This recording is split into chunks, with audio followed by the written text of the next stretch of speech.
Welcome to News Today with WDW News Today. I'm Tom Corliss. Here now the news for January 8th, 2021. The popular Sorcerers of the Magic Kingdom card game is closing at the end of this month after almost 8 years of operation at Walt Disney World Resort. Due to decreased demand for the game, it'll be closing on Sunday, January 24th. Guests can still battle the villains until then and will be able to pick up their daily card packs. The Main Street Firehouse will then close for refurbishment, though guests wishing to drop off a Firehouse patch can still do so with cast members outside. Sorcerers of the Magic Kingdom debuted at the park on February 22nd, 2012. Guests could pick up cards at the Main Street Firehouse or at a recruitment station in Liberty Square. You also could buy cards in some places. The more you played, the more card packs you could collect, with some cards being rarer than others. Some of those were only in those purchasable packages, though. Some were free, and then at parties like Mickey's Not So Scary Halloween Party or Very Merry Christmas Party, you'll get a special limited edition card as well. Some guests have reported being able to pick up 2019's Halloween Party card this month, so it's likely they're trying to get rid of whatever's left. Guests who have collected and purchased cards can still play the at-home version of the game, though it won't be the same without the scavenger hunt feeling of running through the Magic Kingdom. This is really a shame, and I don't say that because I regret losing what existed. I regret not having more of what was supposed to be. There was supposed to be a second set. There were supposed to be portals in Tomorrowland. There were supposed to be all sorts of different things that the people who created this wanted to do that never got realized. They just kind of gave up on it and let it run into oblivion at some point. It was a neat concept, not absolutely seen to its fullest potential, and that'll always be sad. But good ideas never die. Maybe in some way, shape, or form, something like this will come back or something new will debut. Who knows? With all the construction and new projects going on, EPCOT is very much a park in flux, but the Taste of the EPCOT International Festival of the Arts will feature work honoring EPCOT's past. The Drawing on Inspiration Gallery near the Imagination Pavilion features construction wall art by two Walt Disney Imagineers, Jimmy Pickering and Morgan Lee Richardson, that pay tribute to beloved EPCOT attractions. Morgan Lee Richardson's art may look familiar to some of you at home if you ever see me wear that colorful Adventureland shirt or my Pirates of the Caribbean shirt, my Animal Kingdom shirt, all those pattern shirts. From Mickey's of Glendale. Morgan actually is the person who designed those, some of my favorite shirts. Pickering's style has a more cartoonish aesthetic, while Richardson deploys collages of elements from the pavilions Epcot fans love. You can head on over to her site to see them all. With the Taste of the EPCOT International Festival of the Arts underway, photo ops, chalk art displays, and activities are all ready up for you to enjoy. You can head on over to our website to see all of those as well. The Voices of Liberty returned for the festival's start today with the new Disney Songbook Showcase. This new showcase features a variety of favorite Disney songs and celebrates the artistry of Disney composers and lyricists. Performances of the Disney Songbook will be available daily throughout the festival. Each show will be 15 minutes long. They were doing 4 shows a day, at least on Friday and Saturday, but you'll want to check the schedule to see when they're performing when you're there. And if you want to watch the full performance, it's right here on our YouTube channel, the very first one. Characters off the page paintings have arrived at the festival as well, which officially started today. These paintings are usually placed next to character meet and greets throughout EPCOT, but this year they're centralized in the UK pavilion. Again, head on over to our website to see them all. And of course, it wouldn't be a festival without the food. We went around the park and tried everything today, and I tell you that's why I'm here at 8 o'clock p.m. recording this show for all of you, is because we just finished, and then I got on over here as quick as I could. You can read the reviews of every single festival booth and marketplace at WDWNT.com. We tried everything that is new, so that way you can be informed when you check out the festival. Please give it a look. The Figment's Brush with the Masters Scavenger Hunt has returned to the Taste of EPCOT International Festival of the Arts for 2021. The maps are available for purchase for $7.99 at participating locations, including Disney Traders and World Traveler. The map is shaped like an artist's palette and has empty picture frames corresponding to each scavenger hunt location. Stickers are on the back of your palette. As you find each work of art, place it in the correct location of the map.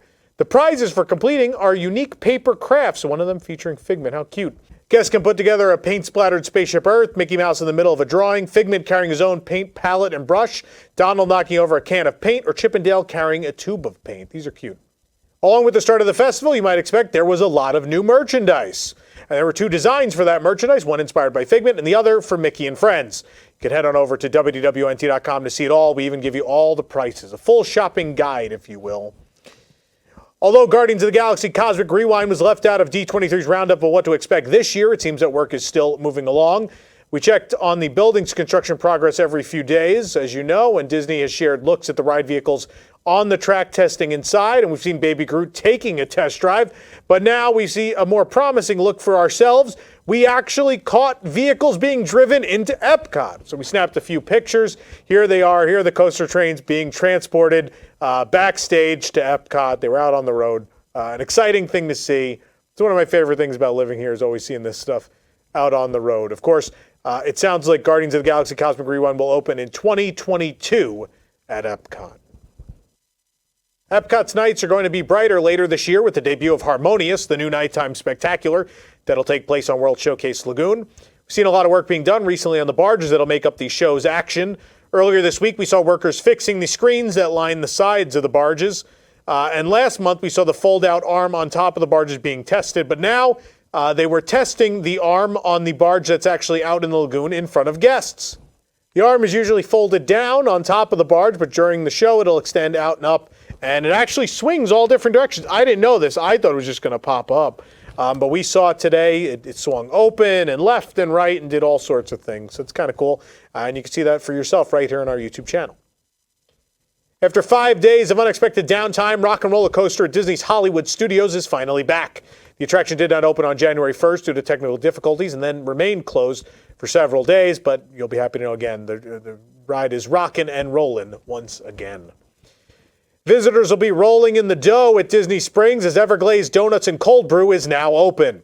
We've been tracking the progress on this West Side establishment for a while. It replaces the Pop Gallery, which closed a while ago. Everglades serves unique donuts as well as features a donut garden offering outdoor patio seating in a fun, quirky setting. I don't know, I guess grass and some paint on the wall is quirky. The shop has added its hours on Google. It's open every day as of right now from 9 a.m. to 10 p.m. That'll change with Disney Springs, obviously. And we actually went to check it out. The menu includes classic and funky donuts, plus sandwiches and even fries. I will tell you, it was kind of all over the place. There were some things we really loved. There were some things that were really bad. We have 2 reviews up on the site. The first one, which one of our reporters, Nana, went and did, which is mostly donuts. And then we went that afternoon and tried the loaded fries, the different varieties of that. We tried some of the sandwiches and some more of the coffees and such. So please go check out those 2 reviews if you're going to be heading to Everglades. And I won't tell you not to go to Everglades because we did have a couple things that I really loved, but there are some things you're going to want to avoid. A few days ago, we learned about the new RoboCarts, now available at some Walt Disney World golf courses. The RoboCarts are available to carry golf clubs and follow guests using GPS technology. For now, the RoboCarts, or Tempo Walk RoboCaddys, are available at the Palm, Magnolia, and Oak Trail courses. Disney confirmed they are not currently available at Lake Buena Vista Golf. They're also not available at the Fantasia Gardens or Winter Summerland miniature golf courses. If you need a caddy at miniature golf, you have some issues, I'll tell you. According to Disney, the feedback from guests so far has been extremely positive. The RoboCaddys are available on a first-come, first-served basis and cannot be reserved ahead of arrival. There's a limited number available. And while a standard pull card is $7 plus tax per 9-hole round, the RoboCaddy is $10 plus tax. In addition to carrying golf clubs, it carries bags, contains a cooler, and has a sand bottle and a USB port. Basketball is coming back to the ESPN Wide World of Sports in February. The NBA announced that the NBA G League, the official minor league of the NBA, will be playing their 2021 season in a bubble environment at Walt Disney World beginning next month. A total of 18 teams, including 17 NBA G League teams and G League Ignite, will head to Walt Disney World for their season. Then the top 8 teams will advance in a single elimination playoff tournament. This is similar to the previous NBA bubble season from last year that was touted for its safety and efficiency. Hot on the heels of Tokyo jumping from 1,591 to a record of 2,447 new cases of COVID in just one day, Prime Minister Suga has officially declared a state of emergency from January 8th through at least February 7th in the 4 prefectures around Tokyo, including Chiba Prefecture, which is the home of the Tokyo Disney Resort. In light of the decision, the Oriental Land Company is making some operational changes to both Disneyland and Disney Sea, including closing 2 hours earlier starting January 12th. In an effort to comply with the Japanese government's request for all restaurants to close by 8 p.m. and halt alcohol sales at 7 p.m., the resort will be shortening the operating hours of all restaurants within. In addition, guests with priority seating reservations made for January 8th and after may not be accommodated due to the restrictions. The reservation cutoff times from January 8th through the 12th can be found on our site. Guests with reservations at any of these restaurants after the listed times cannot be accommodated, but they can visit Tokyo Disney Resort online reservations and tickets website to cancel it and make a new reservation or change their dining time through the My Bookings page, pending availability. Additionally, alcohol sales at all restaurants will end at 7 p.m. regardless of seating time. Bon Voyage, the park merchandise store located at the between Maihama Station and Tokyo Disneyland, will close at 8 p.m. instead of 10 p.m. starting on the 8th, and will move back to a 7 p.m. starting January 12th. Guests have been able to enter without a reservation since December 7th, and that system will continue for the time being. Xperi, the shopping center adjacent to the JR Maihama Station and Disneyland, will close at 8 p.m. instead of 10 p.m. Operating hours may vary from store to store as well, so be sure to check on the Xperi website in Japanese before you visit. Among the first normal entertainment, along with Nightfall Glow, to return back in September, Tokyo Disney Resort has announced that the Disney Light the Night fireworks show will be suspended again beginning January 8th due to that spike in cases. This move leaves Shanghai Disneyland's Ignite the Night as the only nightly fireworks spectacular at a Disney park in the world. Amid the new state of emergency declared in Tokyo and the surrounding area, the Oriental Land Company is taking a few drastic steps, as we just talked about. The biggest change again, they're cutting capacity to 5,000 daily guests, according to NHK. While exact capacity for the parks has never been disclosed, this is likely to be even less than the park's original 15% capacity that it was back in July. Parks were estimated to be running around 60 to 65% capacity as of late. In order to prepare for this, Oriental Land Company has entirely suspended ticket sales to adjust their sales platform. As of this afternoon, all ticket types on Tokyo Disney Resort app were listed as not on sale. The Oriental Land Company stated that all guests who have already purchased tickets before January 8th will be able to visit. OLC will post a notice when tickets resume sales. Previously moved back from 9 p.m. to 8 p.m., the Oriental Land Company will also close Disneyland and Disney Sea at 7 p.m. from January 12th through February 7th. For more information on these stories and more, head on over to WDWNT.com. This program is brought to you by our official travel agent sponsor, The Vacationeer, the engineers of your next magical vacation. Sit back and let their team of vacation planning experts craft your family's next magical trip. The best part, their services are free. Visit WDWNT.travel for details. The Vacationeer, the official travel agency of WDWNT. If you don't mind, I'm going to do a bit of free promotion. I think you guys know I collect Disney merchandise. I have my father and mother have been collecting Disney merchandise since before I was born. So it's kind of born into it. So my favorite part of the Festival of the Arts is not only being able to meet artists who do great Disney art that is on sale in the parks, but being able to buy new art. So you're seeing some really cool stuff behind me. We have some Dave Perillo pieces. We have the Horizons piece, which is really great. We have the Star Tours piece, which is awesome.